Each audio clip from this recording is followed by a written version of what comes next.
Scholar and best-selling author Bernard Lewis is considered by many the world's foremost authority on Islam. During a recent visit to Jerusalem, he sat down with CBN's Chris Mitchell and gave a clear assessment of the threat from radical Islam. In his 90-plus years on Earth, Bernard Lewis has learned to take the long view of history, and in doing so, he has a warning for America and the West.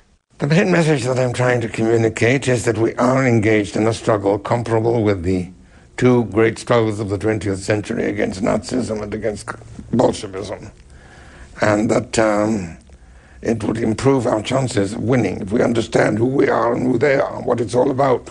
Lewis says the struggle is between Islam and Christendom, two worldviews that contend that theirs is the one true faith.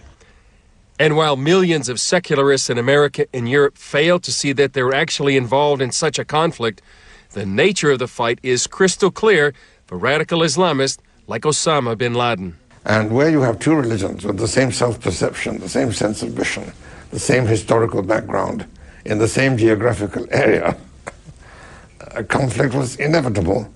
And the conflict has been going on for more than 14 centuries. Crusade and counter-crusade, and jihad and counter-jihad, conquest and reconquest, sometimes one side winning, sometimes the other side winning. When bin Laden and his fellow radicals drove the Soviet Union out of Afghanistan in the early 1980s, people in the West saw a U.S. victory in the Cold War. But the Islamist saw it as the defeat of one of two major Christian powers. And now the only obstacle that remains to the worldwide triumph of Islam is the United States. So that is the next target. And that is very clear. Many Americans compare the war against radical Islam in Iraq and elsewhere with the Vietnam War. But Lewis says that's the wrong way to look at it. The difference is that the Vietnamese did not follow us here, except perhaps as refugees seeking asylum. These people will. I mean, they were already here before this happened. And if you look at their writings, particularly those of Osama bin Laden, but not only his, this is perfectly clear. They see this as the final stage in the cosmic struggle between the true believers and the unbelievers and the misbelievers. What are the stakes, Professor? The survival of our civilization. Wow, that's a sobering assessment, Pat. Well, we've been saying it, but it looks like the political correctness in our society won't let you say it. They make fun of people who speak out boldly against Islam.